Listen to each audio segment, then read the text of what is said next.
मेरे बारे में तो जानते ही, और ज़रूरी नहीं है कि जानते हो, लेकिन हो सकता है बहुत लोग टीवी नहीं देखते हो। मैं टीवी और फिल्म एक्ट्रेस हूँ। या डेफिनेटली एक्चुअली लोगों को ऐसा लगता है कि मैं जो जीसस को मैंने मानना शुरू किया या मेरा धर्म परिवर्तन नहीं, मैं तो इसमें बिलीव ही नहीं करती धर्म परिवर्तन। I don't believe in religion. Actually मैं रिलीजन थी, मैं वो जो क्रिश्चियन रिलीजन भी है ना, मैं उससे भी बाहर निकल चुकी हूँ। दोस्तों, जय मसीह की परमेश्वर आप सभी को बहुत आशीष थे। आज की इस वीडियो में मैं आप लोगों के साथ एक वीडियो शेयर करने जा रहा हूँ। बहुत ही स्पेशल और यूनिक वीडियो होने वाला है। सो आप लोगों से हम्बल रिक्वेस्ट है कि आप लोग इस वीडियो को पूरा जरूर देखिएगा। एंड बहुत मेहनत से हम आप लोगों के लिए वीडियो सर्च करके लेकर आते हैं ताकि आप लोगों का प्रभु यीशु मसीह में विश्वास मजबूत हो सके और आप समझ सके इस बात को कि संसार के अंदर जो भी यीशु मसीह के नाम से झूठी बातें की जाती हैं उनका कोई भी साइंटिफिक तथ्य नहीं है, वे सब झूठ है। लेकिन आज के इस वीडियो में आप लोगों को दिखाने जा रहा हूं, आप लोग देखेंगे किस प्रकार से मुकेश खन्ना, जो कि बॉलीवुड के एक बहुत अच्छे एक्टर हैं और शक्तिमान सीरियल के अंदर भी काम कर चुके हैं, और उनके साथ जो गीता विश्वास थी, जिनका नाम रियल नाम जिनका नगमा है, उन्होंने प्रभु यीशु मसीह को जब जाना तो उन्होंने प्रभु यीशु मसीह के बारे में और अपने जीवन की जो रियल घटना है वो मुकेश खन्ना के साथ में शेयर किया, और यहाँ पे कुछ बातें निकल कर सामने आती हैं और बहुत हैरान करने वाली है। सो प्लीज ये वीडियो मैं आप लोगों को दिखाना चाहता हूँ, इसलिए आप लोग इस वीडियो को एंड तक देखिएगा, बीच में बिल्कुल भी स्किप मत कीजिएगा, और जितना हो सके इस वीडियो को शेयर जरूर कीजिएगा, खासकर उन लोगों के साथ में जो यीशु मसीह को सिर्फ धर्म और जात के नाम से देखते हैं। यीशु मसीह किसी का धर्म नहीं बदलने के लिए आया, परंतु वो जीवन बदलता है, और जो सत्य को जानता है सत्य उससे स्वतंत्र करता है। आइए इस वीडियो को देखते हैं। मेरे बारे में तो जानते ही, और ज़रूरी नहीं है कि जानते हो, लेकिन हो सकता है बहुत लोग टीवी नहीं देखते हो। मैं टीवी और फिल्म एक्ट्रेस हूँ। मेरे जीवन में जो कुछ भी हुआ वो भरोसे से बहुत जुड़ा हुआ है, इसलिए मैं आपके साथ भरोसे के बारे में कुछ बांटना चाहती हूँ। मैं ये आप लोगों के साथ क्यों बांट रही हूँ, क्योंकि अभी आप में से कई लोगों की अभी शुरुआत है सफ़र की, और इस सफ़र में सबसे ज़्यादा आपको ज़रूरत पड़ने वाली है भरोसे की। क्योंकि मेरी जो शुरुआत हुई थी वो आप ही के उम्र से भी कम उम्र में मेरी शुरुआत हुई थी प्रभु के साथ, एक बहुत ही अनोखे तरीके से। और एक वचन है मेरे जीवन में जिसने मुझे आज यहाँ लाकर खड़ा किया है, और वो वचन भी हम देखेंगे आगे। लेकिन भरोसा मतलब क्या है? भरोसा हम जानते, हम एक पत्नी अपने पति पर भरोसा करती, पति अपने पत्नी पर भरोसा, जरूरी है कि नहीं? यहाँ जितनी पत्नियां हैं मानती है क्या बिना भरोसे के रिश्ता होता है किसी के पास ऐसा रिश्ता बिना भरोसे के? हम भरोसा करते तो ये रिश्ता कायम होता है। तो भरोसा बहुत ज़रूरी है, लेकिन सही मायने में बाइबल के अनुसार भरोसा क्या है? एक बच्चा, एक पेड़ पर एक छोटा सा बच्चा बैठा है, और उसकी छोटा बच्चा और उसके माँ बाप नीचे खड़े हुए, माँ या बाप, वो सोचता नहीं है कि अब मैं जंप करूंगा तो मैं नीचे गिरूंगा। उसको पूरा भरोसा है कि उसके माँ या बाप उसे अपने इसमें ले लेंगे, वो ज़्यादा सोचता नहीं है। उस तरह का भरोसा बाइबल उसके बारे में बात करता है, एक बच्चे के जैसे। यीशु ने कहा ना, जब तक तुम बच्चों की तरह नहीं बनोगे तो परमेश्वर के राज्य में प्रवेश नहीं कर सकते। क्यों ऐसा बोला? क्योंकि वहाँ पे भरोसे की जरूरत होती है, और वो भरोसा एक बच्चा करता है अपने माँ बाप पे। सोचता नहीं है अरे थोड़ा सा इधर हो गया तो मैं गिर जाऊंगा, उधर हो गया। वो अपने आप को छोड़ देता है अपने माता पिता के हाथों में। वो माता पिता जो फिर भी पूरे सिद्ध नहीं है, हो सकता है वो चूक जाए, तो हमारा परमेश्वर कितना सिद्ध है ना? आमीन। तो हमारा परमेश्वर कितना महान है, और हम कितना अपने आप को उसके अंदर छोड़ सकते हैं, उस तरह का भरोसा। अब आप सोचोगे मैं क्यों इस बात को आपसे बांट रही हूँ, क्योंकि ये मेरे गवाही से बहुत जुड़ा हुआ है। मेरा पूरा जीवन इस भरोसे पे ही टिका हुआ है आज तक। एक और वचन देखेंगे हम, मत्ती की किताब 6:33। परमेश्वर के राज्य को खोजो, सत्य को खोजो, और तुम्हारी सारी जरूरतें पूरी होंगी। क्या होगी? पूरी होंगी। अगर आप मेरे पूरे जीवन को एक छोटे से इसमें डालना चाहते हो वचन में, तो वो ये है, परमेश्वर के राज्य को खोजना, उसके सत्य को खोजना। अब मेरी शुरुआत कहाँ पर हुई? मैं कभी एक्टर नहीं बनना चाहती थी।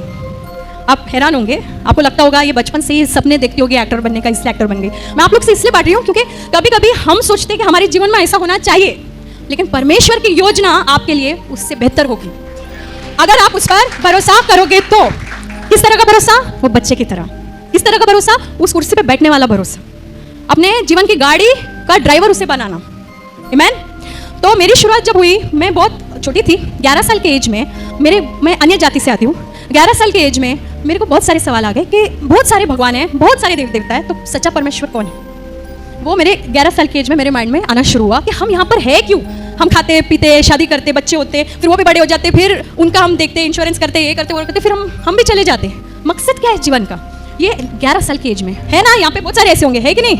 आपको भी बहुत कम उम्र में ये बात आई होगी माइंड में, क्योंकि ये बात है ना, प्रभु ने हमारे लिए एक योजना बनाई, इसलिए वो हमारे माइंड में वो चीज़ आती है, क्योंकि वो हमें कहीं ले जाना चाह रहा है। और उस वक्त मुझे यीशु के बारे में कुछ भी नहीं पता था। मैं उस मार्ग में चली नहीं रही थी और ना ही मुझे इंटरेस्ट था। मैं सच कह रही हूँ आपको, मैं बहुत ही साधारण इंसान हूँ, आप ही की तरह सब कमजोरियों के साथ मैं वैसे ही थी जैसे आप हो, वैसे ही हूँ। तो मेरे को यीशु में जाना ही नहीं था, मेरे को चिढ़ाती थी एक्चुअली यीशु के नाम से। और कोई मुझे बोलता बाइबल पढ़ो तो मैं बोलती थी नहीं चाहिए, ऐसी थी मैं। लेकिन बाकी सब पढ़ती थी मैं, 6 बार मैंने पढ़ लिया बाकी सब किताबें। क्यों? मुझे इंटरेस्ट था जाने के लिए सच्चा परमेश्वर कौन है, सच्चा परमेश्वर कौन है। एक दिन मैं बहुत ही निराश हो गई, मैं टेरेस पर गई अपने बिल्डिंग के, वो बंगला था हैदराबाद में, बाजू वाले के बंगले में। हम लोग के पास बंगला भी नहीं था, हम लोग छोटे से घर में रहते थे। तो वो बंगले पे गई और मैंने फूट के रोना शुरू किया। हमारे लाइफ में पैसे भी बहुत प्रॉब्लम्स चल रही थी। फूट के रोना शुरू किया और मैंने बोला तू कौन है, तू मुझे बता, मैं जानना चाहती हूँ तू कौन है। ऐसे आसमान को देख के मैंने बोला तू अदृश्य परमेश्वर, मैं नहीं जानती तू कौन है, पर तू मुझे बता। मैं तेरे को कोई नाम नहीं देती, कोई धर्म नहीं देती हूँ, पर तू मुझे अपने आप को प्रकट कर, मैं सब कुछ तेरे हाथों में छोड़ती हूँ। अब आगे क्या होगा तू ही देख ले, तू मुझे बता तू कौन है बस। और मेरे को रातों को नींद नहीं आती थी इस बात को लेकर कि परमेश्वर कौन है एक्चुअली, वो एक जीवित परमेश्वर कौन है इतने सारे नामों में। और फिर ये मैंने बात उनके हाथों में छोड़ दी। मुझे साइंटिस्ट बनना था, पढ़ाई में बहुत रुचि थी मेरी, और हालांकि पढ़ाई में बहुत गैप्स आए प्रॉब्लम की वजह से। तो जब मैं 10वीं कर रही थी मुझे लगा कि मैं कॉलेज भी जाऊँगी, मेरा प्राइवेट 10th कर रही थी, मैंने फॉर्म्स भी भर दिए थे। ये जब मैं 16 साल की थी, ये तब की बात है। तब तक ये सवाल और भी गहरा होता गया। मैंने गॉड से टेरेस पर ये रोक के पूछा। उसके 3 महीने के अंदर कुछ ऐसा बड़ा हादसा हुआ, मेरे पिताजी गायब हो गए।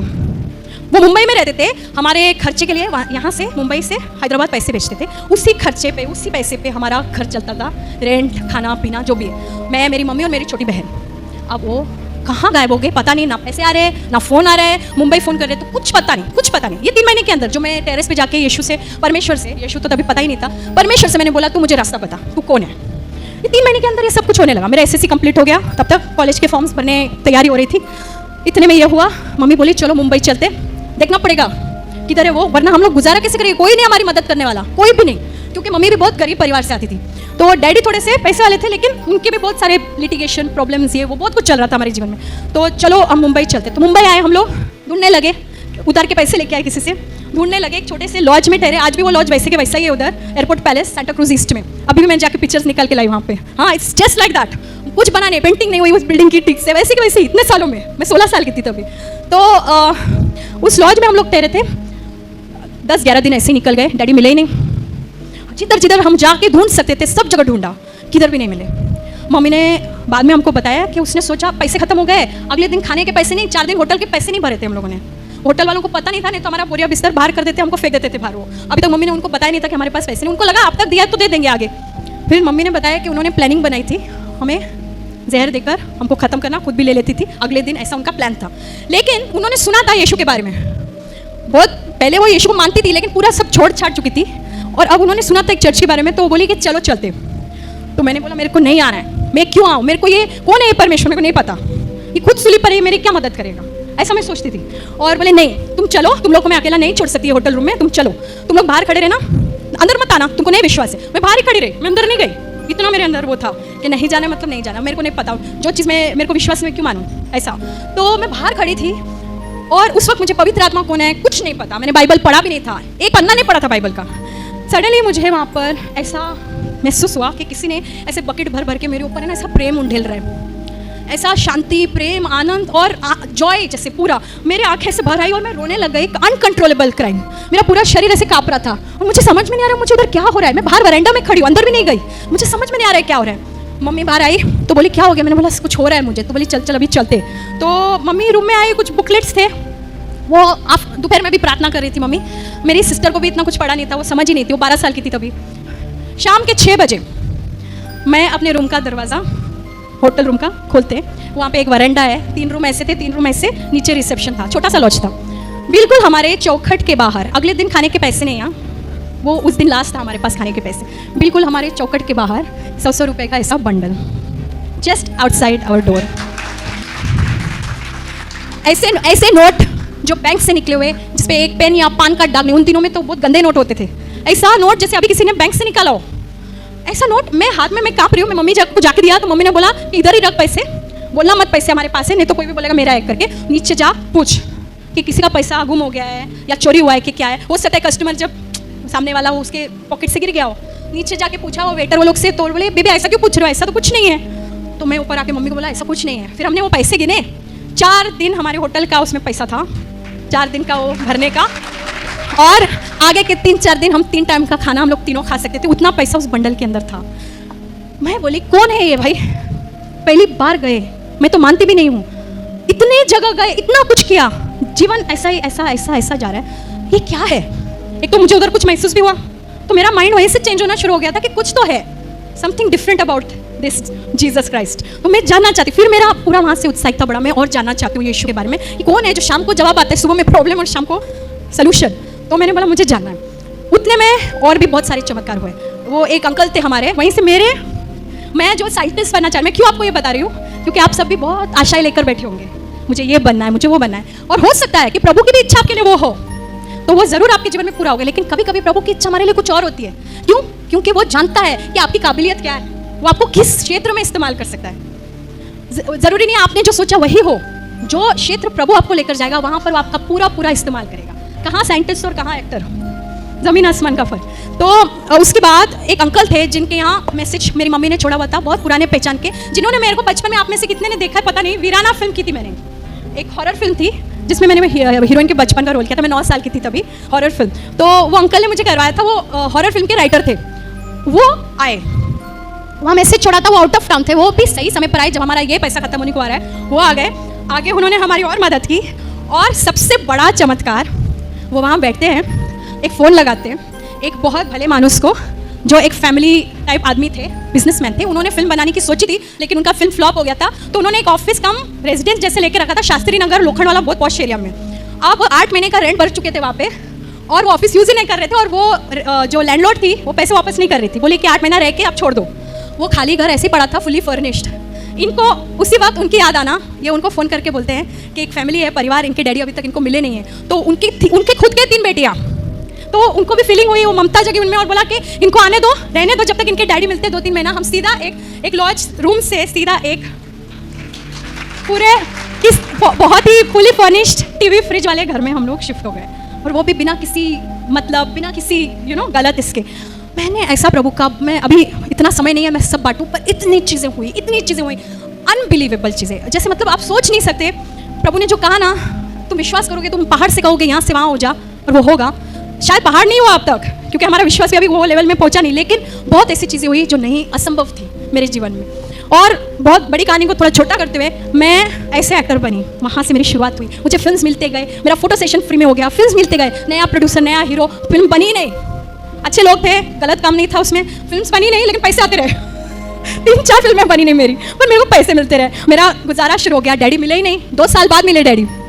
अब वो दूसरी कहानी मैं बोलना नहीं चाहती, लेकिन वो 2 साल तक नहीं मिले। 2 साल तक पिता परमेश्वर ने हमारी रक्षा की, पिता परमेश्वर ने हमें देखा, हमें उस मोड़ पर आने नहीं दिया जहाँ पे गेम खत्म, क्या बोलते हैं बंटा लैंग्वेज में, गेम खत्म, खलास, वो नहीं होने दिया, और हमें सुरक्षित संभाल कर रखा, हमारी सारी ज़रूरतें पूरा करता गया। और मैं ये नहीं कह रही हूँ कि सब कुछ स्मूथ हो गया, वो भी गलत होगा, परीक्षाएं आई और आती हैं। अगर हम प्रभु के वचन में पूरी तरह से विश्वास करके उन पर निर्भर होकर पूरा भरोसा करेंगे, तो हमारा भविष्य सुनहरा ही नहीं, सफल ही नहीं, बहुत बहुत अच्छा होगा। आप सब इतिहास बनाने वाले बन जाएंगे। आमीन। यस, सब इतिहास बनाने वाले बन जाएंगे। अभी शक्तिमान, मैं नहीं कहती हूँ मैंने कोई बड़ा काम किया है, कोई मतलब देश को बचाने वाला काम है, ऐसा कुछ नहीं है, लेकिन शक्तिमान इतिहास के पन्ने में चला गया है। और किसने? प्रभु ने किया मेरे जीवन में, धन्यवाद हो उनका। और आने वाले कल में बहुत कुछ होने वाला है, मुझे पता है। अभी वो क्या कहा ब्रदर ने, पिक्चर अभी बाकी है, अभी खत्म नहीं हुई पिक्चर। आमीन। सो आइए हम खड़े होकर प्रभु के लिए गाना गाएंगे। तो दोस्तों, देखा आपने इस वीडियो के अंदर किस प्रकार से जो नगमा, जो बॉलीवुड स्टार है, उन्होंने मुकेश खन्ना के साथ में अपनी गवाही को शेयर किया कि किस प्रकार से प्रभु यीशु मसीह ने उनके जीवन में एक अद्भुत काम किया है। और जहां पे उन्हें लगता था कि अब सारी आशाएं टूट चुकी है, मेरे लिए कोई मार्ग नहीं है, तब उन्होंने प्रभु यीशु मसीह को पुकारा, और निश्चय यीशु मसीह ने उनके लिए मार्ग निकाला। आज इस संसार की बात करते हैं, संसार के अंदर धर्म जात के नाम पर खुदा को देखा जाता है। तू मुसलमान है, तू हिंदू है, तू सिख है, तू ईसाई है, लेकिन मैं आप लोगों को बता देना चाहता हूँ, इस संसार के अंदर मनुष्य एक जात है। परमेश्वर ने औरत को बनाया, आदम को बनाया और साथ हवा को बनाया, क्योंकि उसके अलावा कोई भी धर्म और जात नहीं है। धर्म यह है अपने भाई से प्यार करना, अब गरीबों पे दया करना, अनुग्रह करना, अपने चाहे वो किसी भी धर्म का क्यों ना, उससे अपने समान प्रेम करना, ये धर्म है। अगर हम धर्म को धर्म की दृष्टि से देखते हैं, तो आज संसार के अंदर आप लोग जानते हैं किस प्रकार से धर्म को लेकर लड़ाइयाँ हो जाती हैं, दंगे हो जाते हैं। लेकिन बाइबल इसके विषय में कहती है कि तुम धर्म नहीं, परमेश्वर ने कहा कि तुम धार्मिकता की खोज करो। धार्मिकता परमेश्वर है। हम जब परमेश्वर को खोज करते हैं, परमेश्वर को ढूंढते हैं, हैं तो निश्चय परमेश्वर हमें मिलता है। और आप लोगों ने इस वीडियो के अंदर सुना है कि किस प्रकार से मुकेश खन्ना ने इस बात को बोला है कि मनुष्य एक बनाया गया है, लेकिन अगर जिस परिवार में वो पैदा हो जाता है, जैसे मुसलमान परिवार में पैदा हो गया तो मुसलमान बन गया, ईसाई पे घराने में पैदा हो गया तो वो ईसाई बन गया। बट मैं फिर भी आप लोगों को बताना चाहता हूँ, चाहे हम किसी भी धर्म के क्यों ना हो, हमें सच्चाई को जानना और ढूंढना बहुत ज़्यादा जरूरी है, क्योंकि यीशु मसीह ने यही कहा था कि तुम सत्य को जानोगे, सत्य तुम्हें स्वतंत्र करेगा। और यीशु मसीह ने कहा, मार्ग सत्य जीवन मैं हूँ, बिना मेरे कोई भी पिता के पास नहीं जा सकता। इस संसार में बहुत से मार्ग हैं, बहुत से रास्ते हैं, लेकिन एक वो रास्ता जो परमेश्वर ने आपके और मेरे लिए ठहराया है, उसी मार्ग के द्वारा हम स्वर्ग के राज्य में प्रवेश कर सकते हैं, और वो मार्ग है यीशु मसीह। क्योंकि अगर हम धर्म और जात के हिसाब से देखेंगे तो बहुत सी चीज़ें इस संसार के अंदर हमें कन्फ्यूज करने वाली है, हमारी माइंड में सवाल को लेकर आने वाली है। लेकिन अगर हम सच्चाई को ढूंढना चाहें तो निश्चित सच्चाई हमें खुद खोजती है। यीशु मसीह ने कहा कि तूने मुझे नहीं परंतु मैंने तुम्हें चुन लिया है। आज लोगों के पास में यीशु मसीह का सुसमाचार जाता है तो यीशु मसीह के नाम पे लोग दोष लगाते हैं, तुम ईसाई बन गए तो तुम्हारा धर्म परिवर्तन हो गया, तुम्हें पैसा दिया गया, तुम्हें लालच लोभ प्रलोभन दिया गया। लेकिन सच यह है जो कि गीता विश्वास इस वीडियो के अंदर बता चुकी है, क्योंकि यीशु मसीह किसी का धर्म और जात बदलने के लिए बिल्कुल भी संसार के अंदर नहीं आया। वो चाहता है कि आप और मैं बचें, आप और मैं स्वर्ग के राज्य में जाएं, और वो रास्ता सिर्फ यीशु मसीह है। तो दोस्तों इस वीडियो को खासकर उन लोगों के साथ में जरूर शेयर कीजिएगा जो प्रभु यीशु मसीह के नाम को एक अलग दृष्टि से देखते हैं, जिन्हें लगता है कि यीशु मसीह धर्म बदलने के लिए आया, लेकिन वो भी लोग सच्चाई को जाने और सच्चाई उन्हें आजाद करेगी। निश्चय प्रभु यीशु मसीह आपको छुड़ाने के लिए, मुझे छुड़ाने के लिए क्रूस के ऊपर बलिदान हुआ है, और आज भी उसका लहू पुकारता है कि हम यीशु मसीह की ओर फिरें और अपने जीवन को नाश होने से बचा लें। तो प्लीज़ इस वीडियो को ज़्यादा से ज़्यादा शेयर कीजिएगा। हम मिलते हैं किसी और वीडियो में। अगर आप लोगों को ये वीडियो अच्छा लगा तो जरूर आप हमारे इस चैनल को सब्सक्राइब कर सकते हैं, और ऐसी वीडियोज देखने के लिए हम मिलते हैं किसी और वीडियो में। प्रभु आप सभी को बहुत आशीष दे। जय मसीह की।